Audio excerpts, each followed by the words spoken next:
diz assim: não havia, pois, entre eles necessitado algum, porque todos os que possuíam herdades ou casas, vendendo-as, traziam o preço do que fora vendido e o depositavam aos pés dos apóstolos. E repartia-se a cada um segundo a necessidade que cada um tinha. Então José, chamado pelos apóstolos Barnabé, que traduzido é filho da consolação, levita, natural de Chipre, possuindo uma herdade, vendeu-a e trouxe o preço e o depositou aos pés dos apóstolos.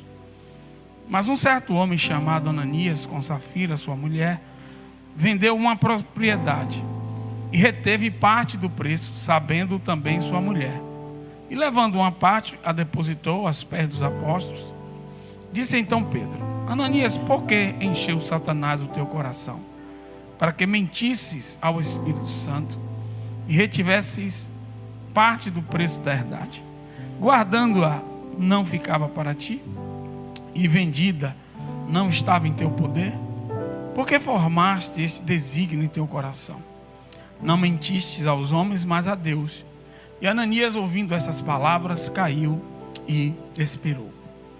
Essa história envolvia uma morte e envolvia a oferta, né? É uma história que aconteceu logo no início da igreja, e às vezes a gente não entende de fato por que Ananias e Safira morreram. A história conta aqui que também a mulher morreu, porque ela mentiu dizendo que a propriedade que eles tinham vendido, na verdade eles disseram que vendeu a propriedade pela metade do preço que de fato eles tinham vendido. Então vamos dizer que a propriedade era 100 mil reais, eles venderam por 100 mil, mas eles disseram que tinham vendido por 50 mil e estavam entregando no altar ali 50 mil de oferta. Quando a gente olha para isso, claro que aqui era um tempo específico da igreja, onde a igreja estava passando por uma grande fome, por muita necessidade, e muitos irmãos estavam passando por necessidade, e a igreja respondeu isso à altura, né? Respondeu alguns irmãos que tinham propriedades, se desfizeram de algumas de suas propriedades para trazer em oferta para que os irmãos fossem assistidos, né? E quando a gente olha para esse texto, quando Pedro traz o julgamento do Espírito Santo sobre aquele casal, Pedro disse assim: não mentistes a Deus, mas mentistes ao Espírito Santo. O que é que está envolvido aqui? Qual é o princípio que está envolvido aqui? O princípio aqui, a oferta é, antes de qualquer coisa, um compromisso entre você e Deus. É, antes de qualquer coisa, um compromisso entre você e o Senhor. Mas Ananias e Safira fez da oferta um compromisso entre eles e os homens. Eles queriam mostrar aos homens, né, que tinham feito a mesma coisa que Barnabé. Barnabé pegou todo o dinheiro da propriedade que ele tinha, vendeu e entregou. E eles queriam também serem, né, vamos dizer assim, celebrados, né, pela atitude nobre, né, altruísta, né, que eles tinham tido, igual à atitude de Barnabé. Mas Deus não olha isso. O que Deus olha é interessante que Pedro diz assim: se você ficasse com a metade, não teria problema nenhum. Então Pedro está minimizando a quantidade. Pedro minimizou o valor da oferta e maximizou o compromisso. É muito forte isso, né? Ele diz assim: você poderia ficar com a metade, qual é o problema? Não teria problema nenhum. Mas a questão aqui é justamente isso. É que Pedro quis mostrar para Ananias e Safira, e para nós, na verdade, porque Ananias e Safira já morreram na hora, foram fulminados, né? E o que é que Pedro queria mostrar, né? O Espírito Santo queria mostrar para mim, para a igreja, é que a oferta é, antes de qualquer coisa, um compromisso entre você e Deus. Amém, irmãos? E isso é tão verdadeiro que a oferta, ela não era colocada nas mãos dos apóstolos, ela colocada nos pés. Quem está me entendendo aqui? Não era na mão, era nos pés dos apóstolos, certo? para que vocês entendam que os apóstolos estavam em um outro nível de compromisso com Deus.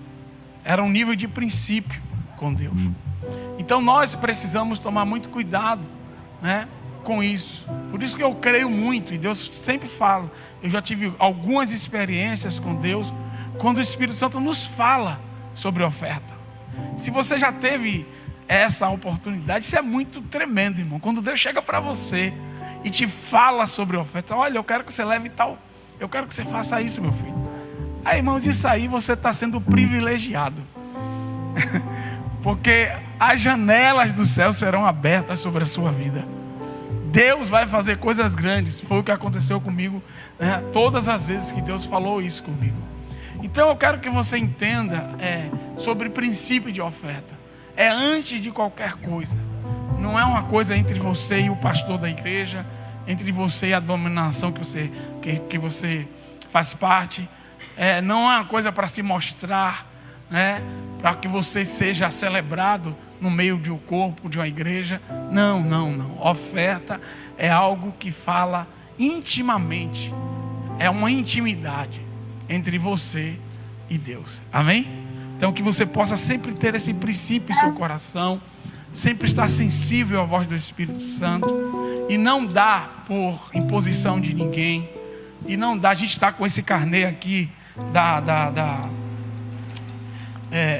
da compra, né, do imóvel. Eu estava dando aulas agora, eu entrei na sala, os meninos estavam falando sobre os milagres que estão acontecendo com o carnê. Que o povo está pegando um carnê e Deus está fazendo. Por quê? Porque é algo nobre, é algo que é para a obra de Deus, né? Mas ninguém está forçando, ninguém disse assim, olha, deixa eu ver aqui qual foram os obreiros que ainda não pegaram o carnê. Vai para a lista negra. Não existe isso aqui. Por quê? Porque é algo, né? Quem está me entendendo aqui? Então os carnês estão aqui. Se você quiser pegar a oferta, você determina o valor. Ah, pastor, tem que ser o mesmo valor? Não. Porque às vezes você pode dar um valor alto hoje, amanhã no outro mês você dá outro, no mês seguinte você dá um maior ou um menor. Isso é entre você e Deus. Ninguém se mete nisso aqui, irmão. Vocês estão me entendendo aqui? Então, Ananias e Safira não entenderam isso. Eles queriam mostrar para os apóstolos que eles eram também, né, altruístas, né, nobres, que se desfizeram de uma grande propriedade para poder ajudar aos irmãos ali da Judéia. Mas eles mentiram. Eles só queriam, como diz o povo, né, os louros, né? Eles só queriam os louros, né? E que você possa seguir esse princípio, né, na sua vida. E eu não tenho dúvida que você será certamente muito abençoado para a glória de Deus. Amém? Vamos trazer com muita alegria ao altar do Senhor os nossos dízimos e ofertas.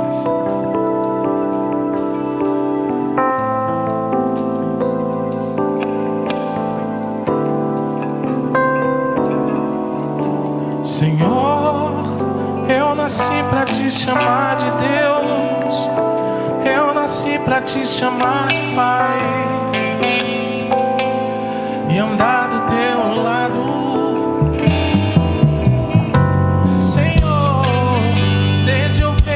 Da minha mãe, eu sou povo escolhido seu,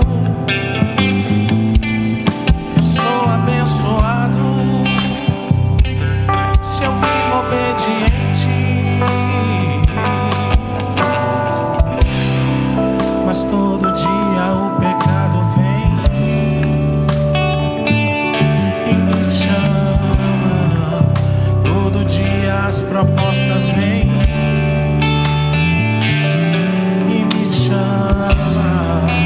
Todo dia vem as tentações e me chamam.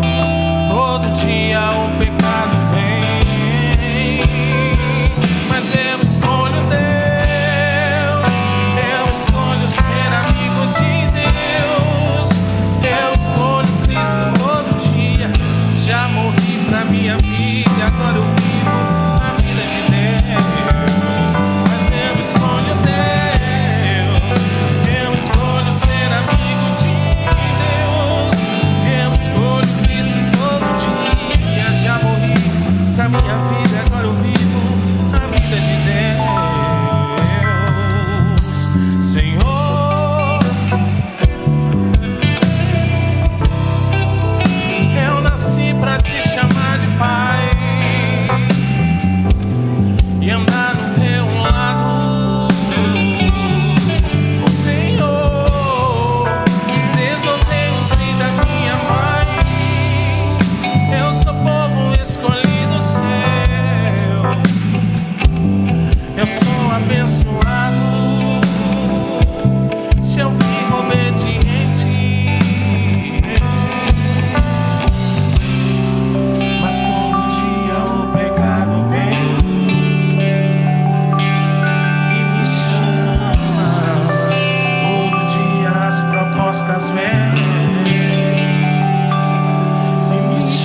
Deus. Aplauda ao Senhor. Aleluia. Maravilha. Queridos, vamos ficar mais uma vez de pé para ler a palavra do Senhor. Abra sua Bíblia no Êxodo, capítulo 33. Glória a Jesus. Jesus é bom. Aleluia. Êxodo 33, versículo 12. Glória a Deus. Eu escolho Deus.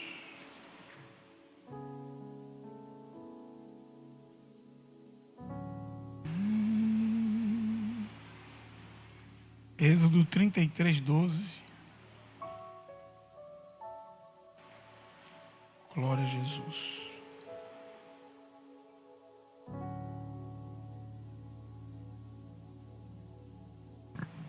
Diz assim: E Moisés disse ao Senhor: Eis que tu me dizes, fazes subir a este povo, porém não me fazes saber a quem hás de enviar comigo. E tu disseste: Conheço-te, por teu nome também achaste graça aos meus olhos.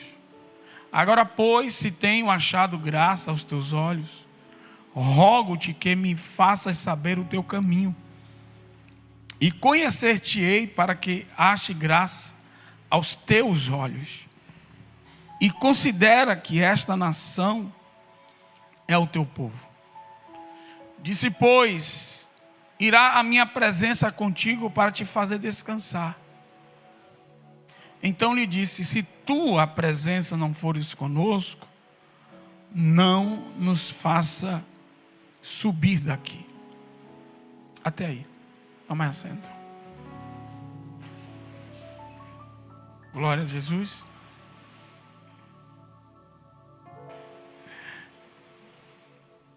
Moisés está diante de um grande problema. Depois que ele desce do monte com as tábuas dos 10 mandamentos, as 2 tábuas, ele encontra um povo adorando o bezerro de ouro,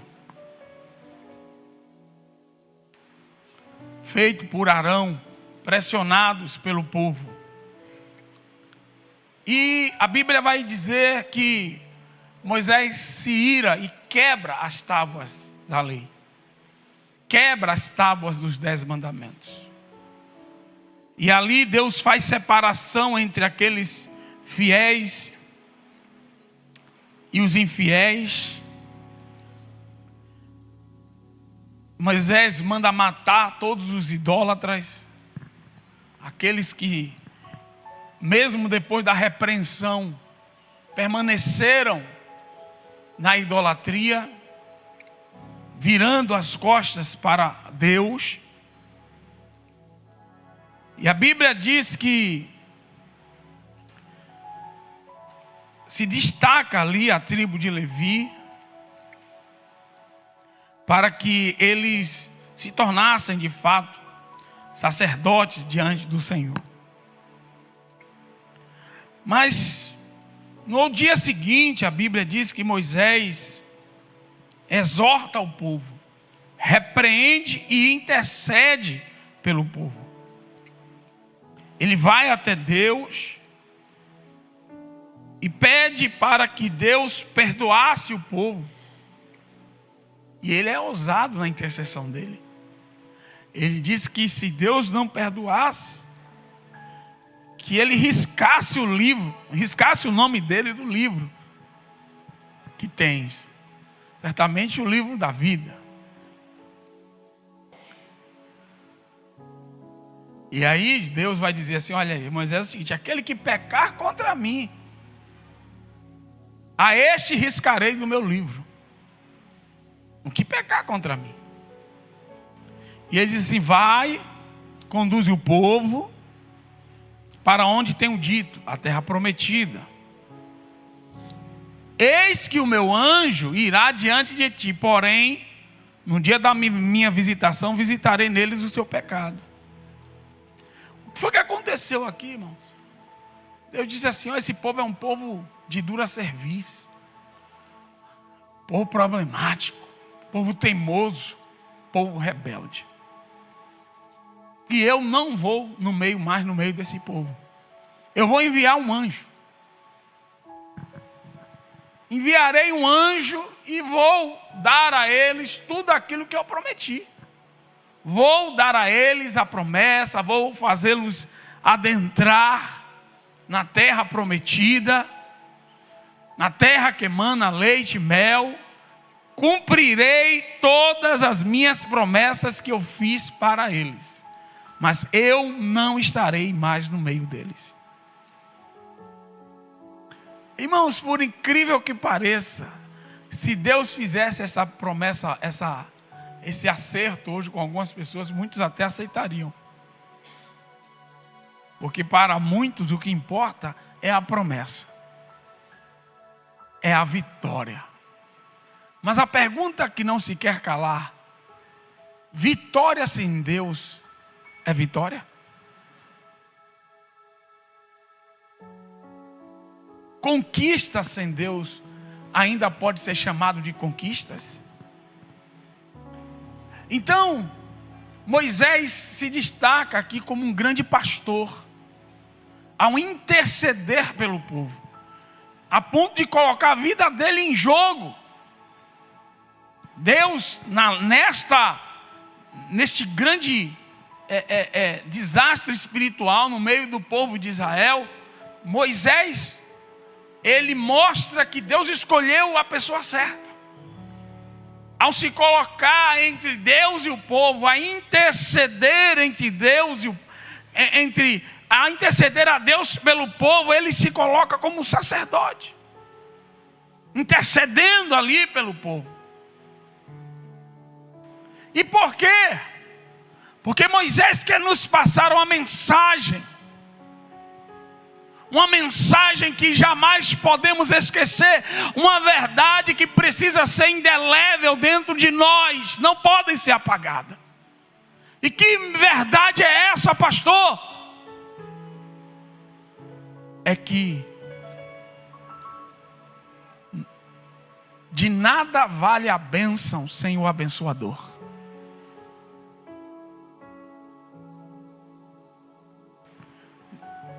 A presença é o que importa.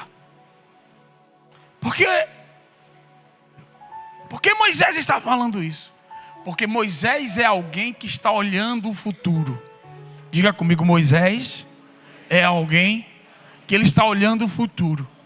Ele não está olhando só o problema de hoje, a situação de hoje, a enfermidade de hoje, a confusão de hoje, a dificuldade de hoje, a luta de hoje, a perseguição de hoje, a falta de emprego de hoje, a luta no casamento de hoje. Ele não está olhando só os problemas de hoje, ele está olhando para o futuro. E muitos de nós não entendemos isso. E barganhamos com Deus por causa das coisas de hoje. O que importa para muitos é a vitória, é a bênção. Eu quero minha bênção, eu preciso da minha bênção. E esse texto, ele é tremendo, porque esse texto revela que é possível alguém ser abençoado por Deus sem ter a presença de Deus.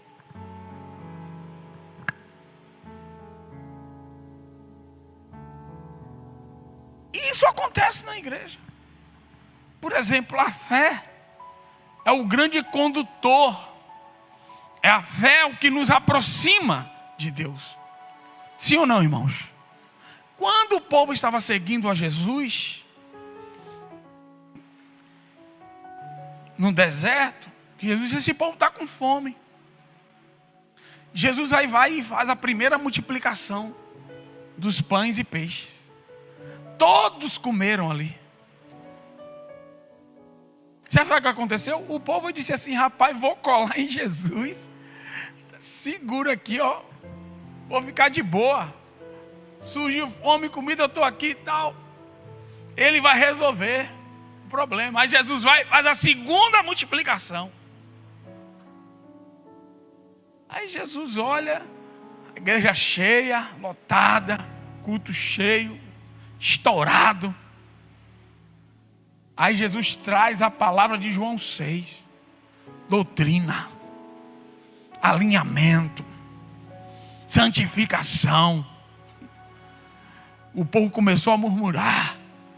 Não, Jesus, se você não comer do meu sangue, não comer da minha carne, não beber do meu sangue, você não tem parte comigo. O povo ficou atribulado. E a Bíblia diz, Jesus, vocês estão me seguindo por causa do pão que perece.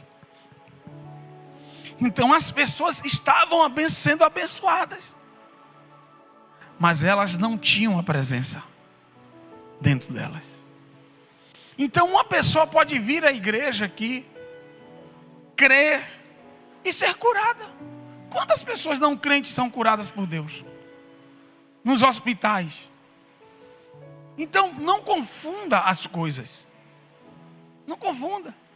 Você pode estar aqui com um problema grande e hoje mesmo Deus entrar com providência. Hoje mesmo Deus te dá essa vitória. Quem crê aqui nessa palavra? Mas virão outros problemas, outras lutas, outras dificuldades, outros perrengues. Sim ou não? E a gente às vezes não percebe isso. Não percebe que a bênção não vale de nada ser um abençoador. É algo totalmente temporário. É algo totalmente que aquilo vai passar. É o que eu falo sobre a alegria de comprar um carro novo.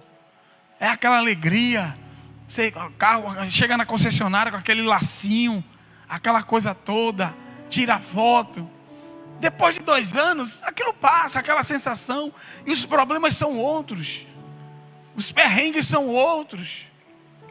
Os problemas, eles já são em outras áreas. Então nós não podemos ser uma igreja que só está atrás da promessa. Nós não podemos ser cristãos que está servindo a Deus em busca da promessa. Por causa da promessa. Nós precisamos ser cristãos que servimos a Deus por causa da presença. Olhe para o irmão e diga: não é a promessa, é a presença. E Deus usa Moisés para fazer esse divisor de águas. Isso aqui, esse texto aqui, irmão, é um divisor de águas. Pastor, não estou entendendo. Desde Abraão, a partir de Abraão, Deus fala dessa promessa. Vou dar uma terra para os seus filhos, vou dar não sei o que lá. Então todo mundo aí, Deus envia Moisés, Deus tem uma terra prometida para vocês. Todo o contexto, tudo é envolvido de ter a terra prometida. Então o povo se mobiliza, as pragas do Egito, tal, vou tirar vocês daí, porque eu vou dar essa terra prometida para vocês, e tal, e aquela coisa toda, e vamos lá, terra prometida, aleluia, liberdade, vamos ter nossas casas, nossa terra, vamos plantar, vamos isso, vamos aquilo, e todo mundo seguindo a terra prometida, chega no meio do caminho, Moisés disse assim: terra prometida? Sem presença? Quero não. Divisor de águas. Moisés está dizendo: existe algo muito mais importante do que essas vitórias. Existe algo muito mais importante do que Deus abrir a porta. É Ele passar pela porta conosco.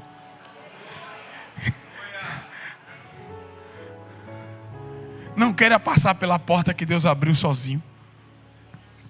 Queira passar com Ele.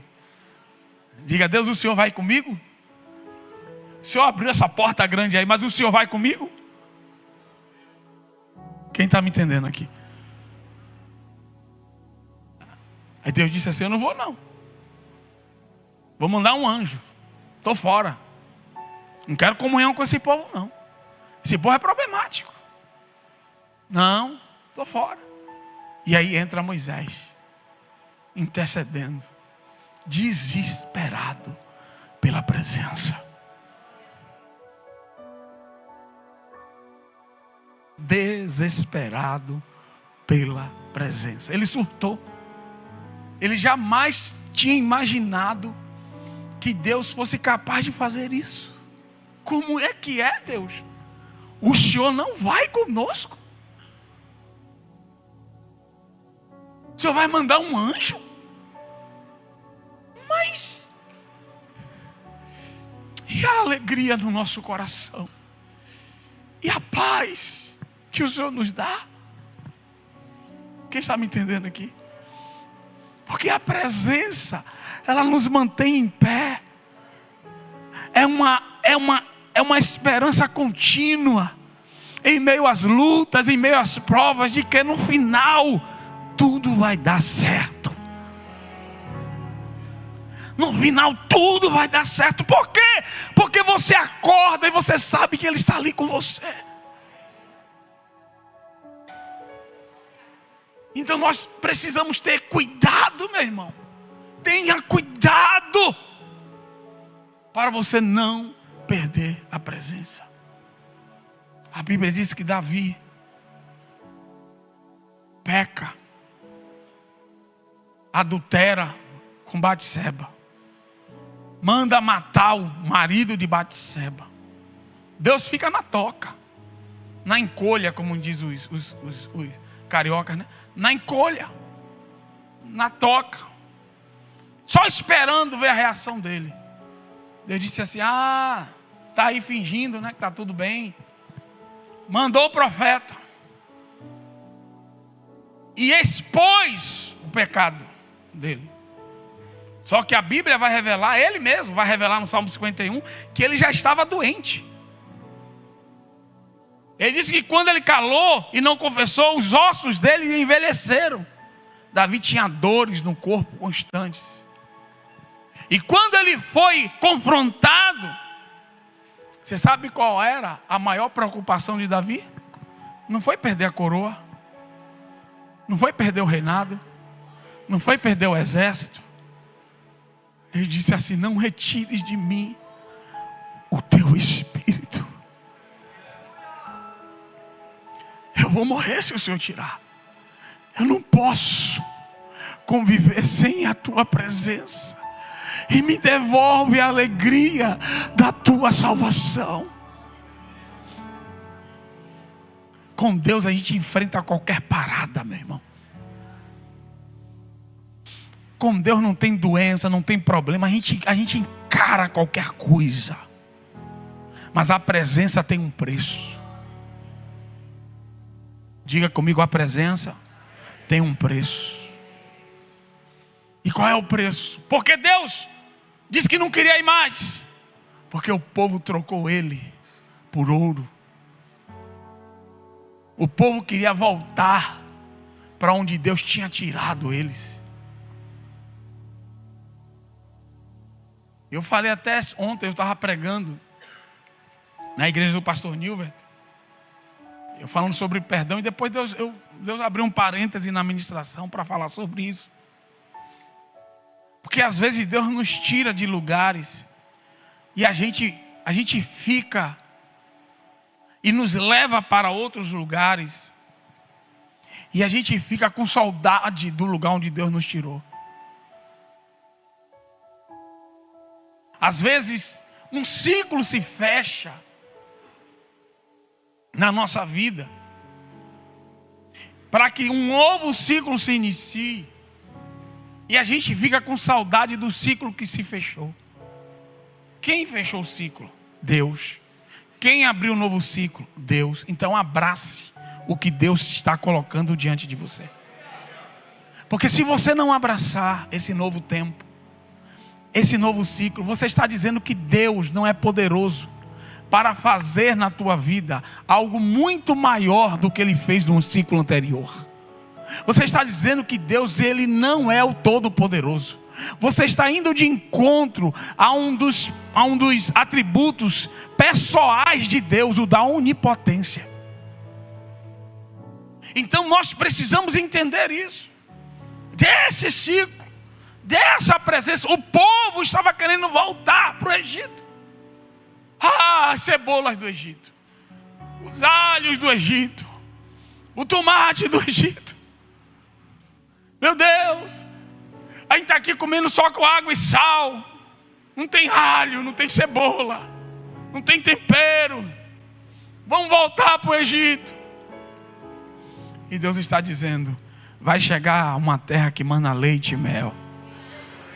Mas o povo não estava preso, o povo estava preso ao ciclo passado. O povo estava preso à era passada. A pergunta é: o que é que Deus está colocando diante de você agora? Qual é a proposta de Deus para a sua vida? Abrace isso, meu irmão. Porque quando você abraça isso, você está abraçando Deus. Você está dizendo: eu confio no teu amor. Eu sei que o que o Senhor tem para mim é melhor do que eu vivi antes. Quem está me entendendo aqui? Então tem pessoas que estão em um novo ciclo, mas vivendo a versão passada dele. Já viu? Aquele personagem que na série era solteiro, aí na próxima temporada ele já se casou. Imagine se o cara está vivendo como se fosse solteiro. Não, já passou. A temporada é outra. Olha para o irmão e diga assim: a temporada é outra, meu irmão. E esta loucura dentro da mente dos hebreus causou a fratura, a rebelião, a ponto de eles elegerem um Deus para os fazer voltar para o Egito. O bezerro de ouro era essa a proposta da volta. Todas as vezes que você levanta, todas as vezes que você resiste ao que Deus tem colocado na sua frente, é como se você estivesse levantando um bezerro de ouro.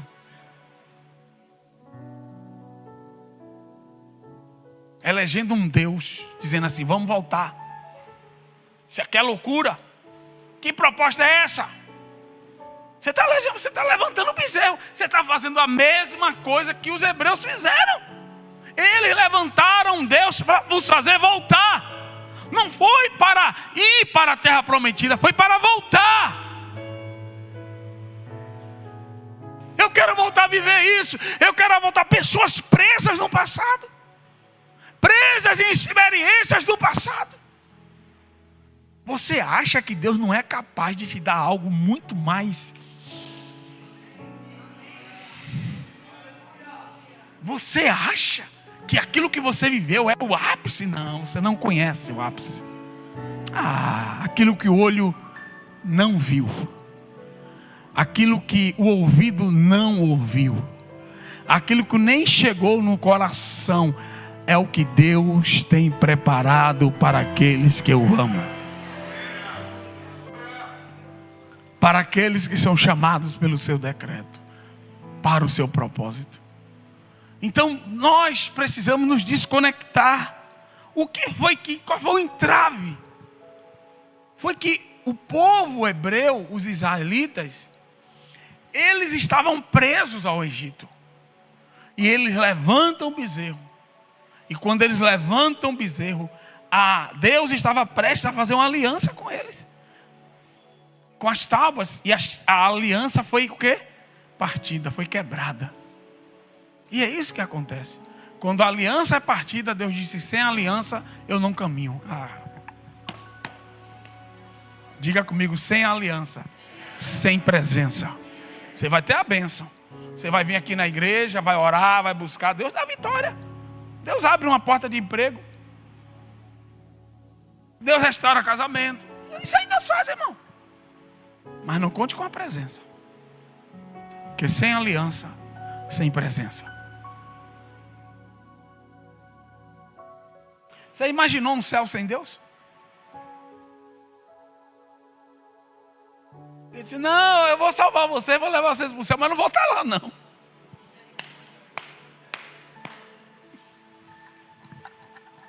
imagina um céu sem Deus?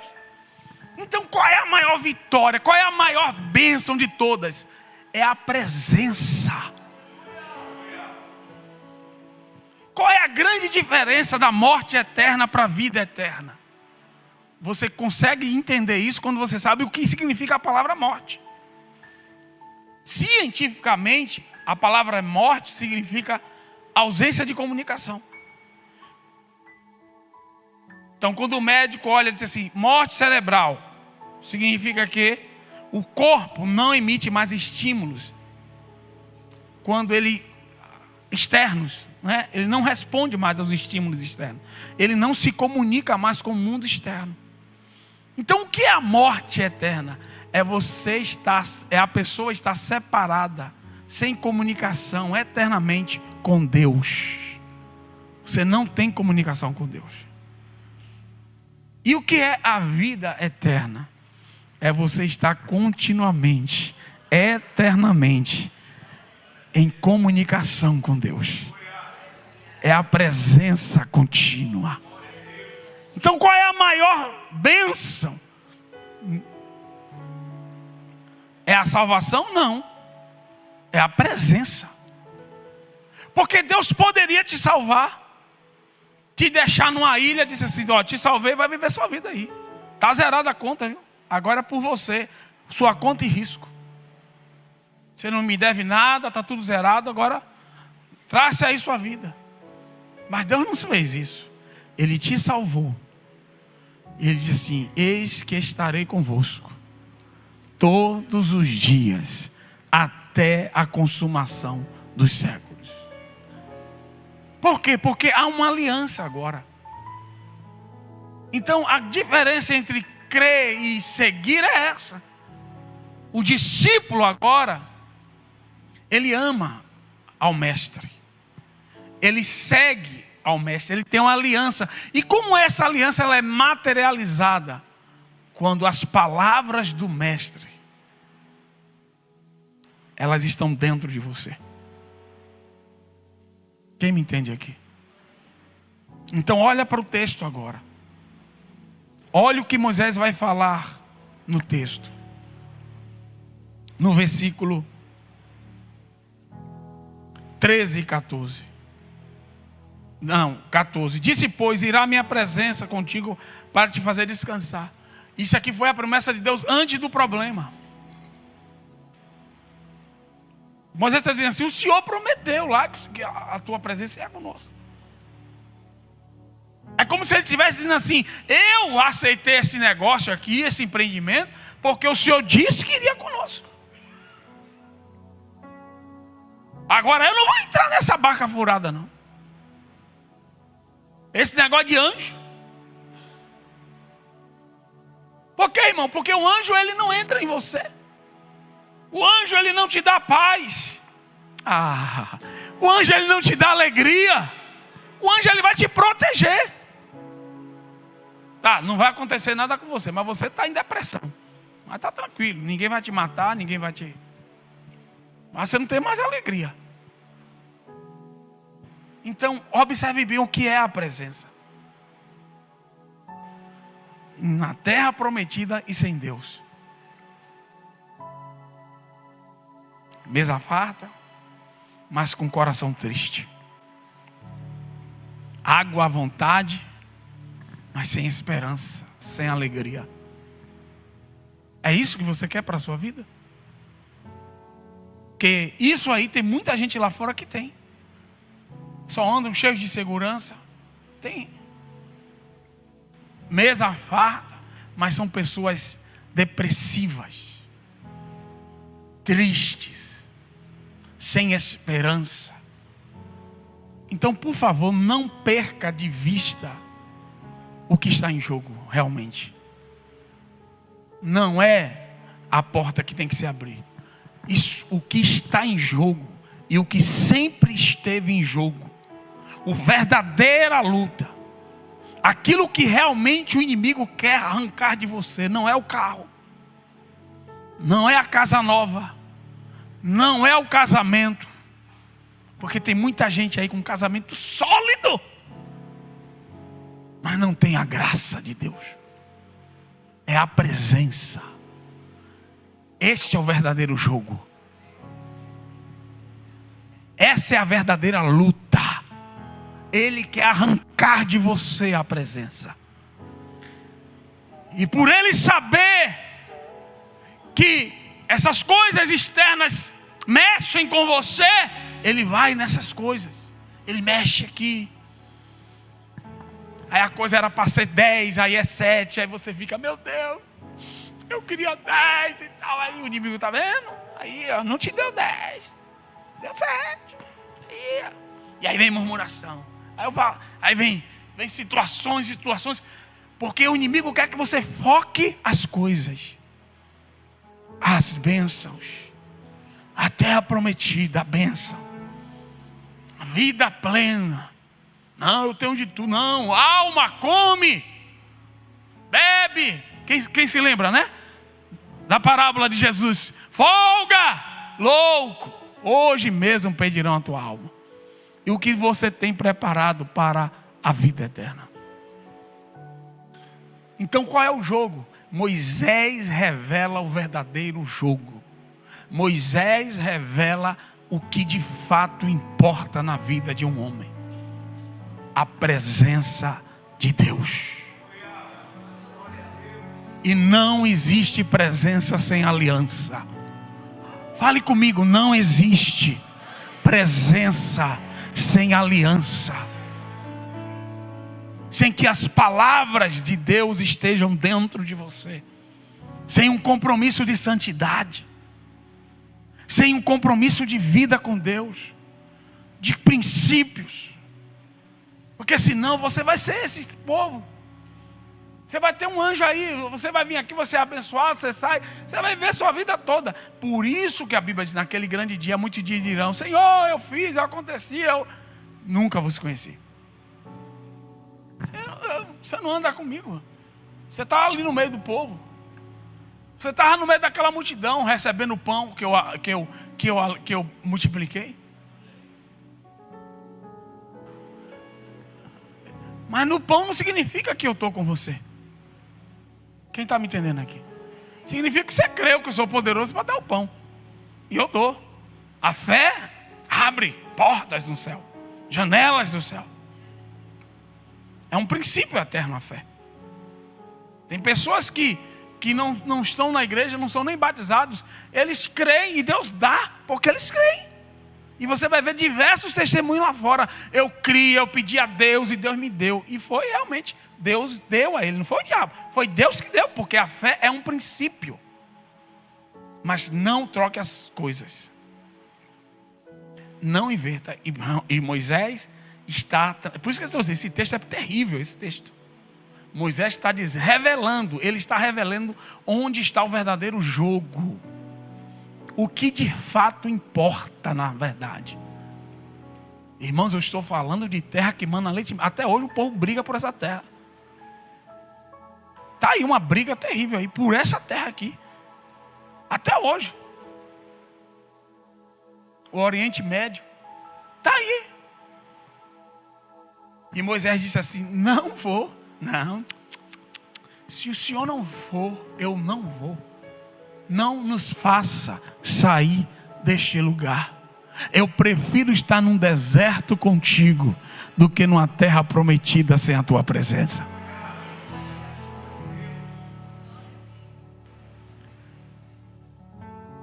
Quem está me entendendo aqui? Vocês sabem de uma coisa, que talvez a maioria não saiba, eu vou falar aqui.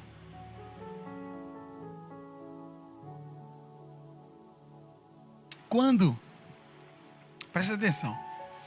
Vocês se lembram do êxodo, né? Da Babilônia, né? O êxodo. Foi o êxodo. O povo estava pecando demais. Entrou na idolatria. Deus aí usou o rei da Babilônia. Veio e pegou todo mundo e levou o cativo para a Babilônia.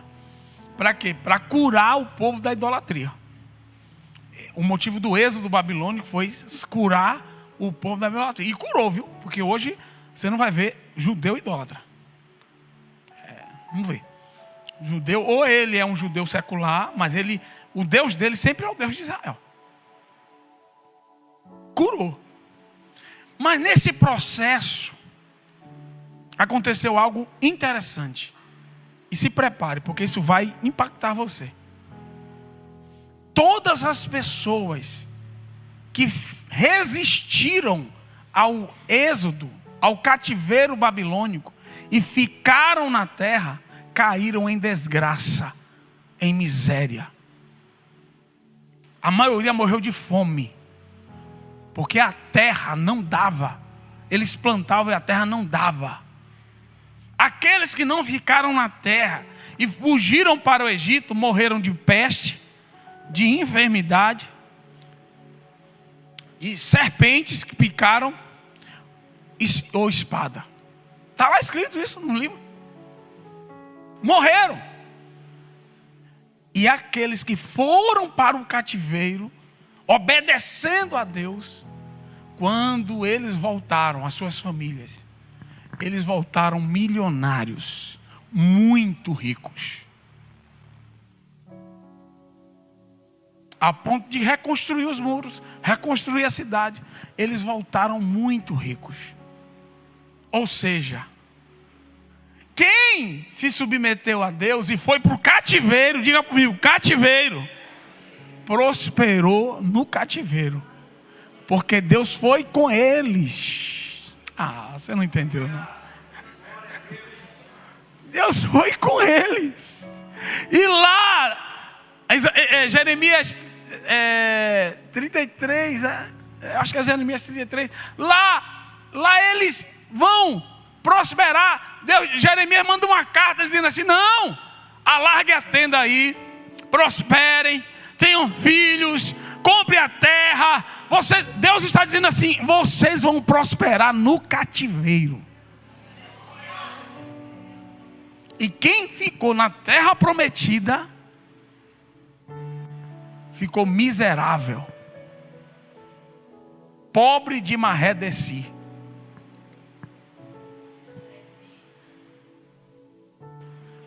Pastor, o senhor está dizendo, está escrito. Vá ler o livro de Isaías e de Jeremias, está lá escrito. Ou seja, o cidadão estava na terra prometida e estava pobre, miserável, faminto, morrendo de fome na terra. Então a terra prometida sem Deus não vale de nada. E Moisés sabia disso. Então o que é que está em jogo aqui, pastor? A presença. Queira a presença. Deseje a presença. Desesperadamente. E Moisés, depois que ele recebe esse baque,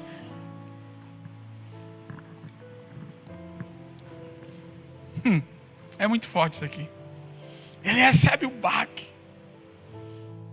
Aí ele vai começar a falar com Deus. Senhor, é o seguinte, versículo 16. Como, pois, se saberá agora que tenho achado graça aos teus olhos, eu e o teu povo? Acaso não é por andares tu conosco, de modo a sermos separados? O que é que ele está dizendo assim? O que nos faz diferente não é o que nós temos, é porque nós andamos contigo. Olha o que ele vai dizer. E eu e o teu povo, de todos os povos que há sobre a face da terra. Então disse o Senhor a Moisés: farei também isto que tens dito, porquanto achastes graça aos meus olhos e te conheço por nome. Deus cedeu a intercessão de Moisés, disse: eu vou fazer. E quando Moisés percebe que a porta da graça se abre, ele disse: eu quero mais. Ele disse o que? Diga: eu quero mais. Como aqui, pastor? Está aqui. Então ele disse: rogo-te que me mostres a tua glória. Ele está dizendo assim: eu preciso de uma revelação maior da tua presença. O homem tinha passado 40 dias no sobrenatural lá, mas não tinha visto a glória. Estava na presença, mas não tinha visto a glória. Olha o outro nível. Ele disse: eu quero subir de nível. Eu quero ir um pouco mais. Qual é o recado que Moisés está mandando? Não negocie a presença. E quando você estiver nela, mergulhe fundo. Vá até o limite. Peça porque Ele vai te dar. Peça porque Ele vai se manifestar. E Moisés tem uma experiência. Ele sobe ao monte de novo. As novas tábuas são escritas. E ele desce com o rosto em glória. Deus disse assim: eu não posso me revelar a você porque ninguém nunca me viu. Se me ver, morre. Mas você vai ficar aí nessa pedra. Você vai me ver pela fenda da rocha. E você vai me ver por trás. Por que por trás? Porque às vezes, na nossa vida, a gente só precisa saber para onde Deus está indo. Deus disse assim: você só precisa saber agora para onde eu estou indo. Me siga, Moisés. Para que onde eu estiver, você também esteja. E Moisés vê Deus pelas costas. E aquela luz impregna dentro no rosto dele. E ele desce daquele monte com o rosto glorificado. Brilhante. Incandescente. A ponto de ter que colocar um véu no rosto. Então eu quero que você nesta manhã, Deus pode te dar qualquer coisa que você realmente precisa. Deus pode te levar em lugares altos, em posições altas na sociedade. Ele pode te dar uma família abençoadíssima, amigos maravilhosos. Mas nada disso, absolutamente nada disso, vai substituir a presença dele. Então, quando qualquer uma dessas coisas entrar em rota de colisão com a presença, escolha a presença.